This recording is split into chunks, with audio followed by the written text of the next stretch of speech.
Urine వచ్చేసి red కలర్లో వచ్చేది. 3 months అట్లా ఫీవర్తో బాధపడినాను సార్. అక్కడ ట్రీట్మెంట్ తీసుకొని తర్వాత బెంగళూరు వెళ్ళాము. అక్కడికి వెళ్ళిన తర్వాత బ్లడ్ టెస్ట్ అన్నీ చేసి నాకు PNH ఉందని నిర్ధారణ చేశారు సార్ డాక్టర్లు అక్కడ.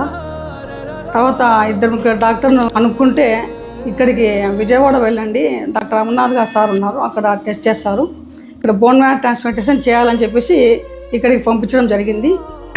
కానీ ఇక్కడ ఉన్న సార్ వచ్చేసి మెడిసిన్తో బాగానే బ్లడ్ ఇంప్రూవ్మెంట్ అవుతుంది, రక్తకణాలు కూడా పెద్దగా పోవడం లేదు, ఇప్పుడు పరిస్థితి బాగానే ఉంది. PNH అనేది బ్లడ్లో ఒక రకమైన ఇమ్యూన్ మీడియేటెడ్ డిజార్డర్ అనమాట. అంటే దీనివల్ల ఏంటంటే రక్త కణాలు పగిలిపోతుంటాయి. ఇవి పగిలిపోయి రక్త కణాలు సో ఆ బ్లడ్లోని హిమోగ్లోబిన్ అనేది యూరిన్ ద్వారా వెళ్తుంటుంది. సో చాలామంది జనాలకి ఇది ప్రజెంటేషన్ ఏంటంటే హిమచూరియా, కోలా కలర్ యూరిన్తో ప్రజెంట్ అవుతారనమాట. కాకపోతే చాలాసార్లు ఇది సింపుల్ మెడికేషన్స్తో కూడా కంట్రోల్ చేయడానికి వీలైంది. కాకపోతే ఒక్కొక్కసారి ఇవేమీ కంట్రోల్ కాకపోతే అప్పుడు బోన్ మ్యారో ట్రాన్స్ప్లాంట్ చేయాలి. సో ఫస్ట్ తనకి అదృష్టంతో చాలా సింపుల్ మెడికేషన్ స్టార్ట్ చేస్తాం. సో ఇవాళ వచ్చినప్పుడు నేనే గుర్తు చేయాల్సి వచ్చింది అసలు మీకు ఏ ప్రాబ్లం వచ్చిందని.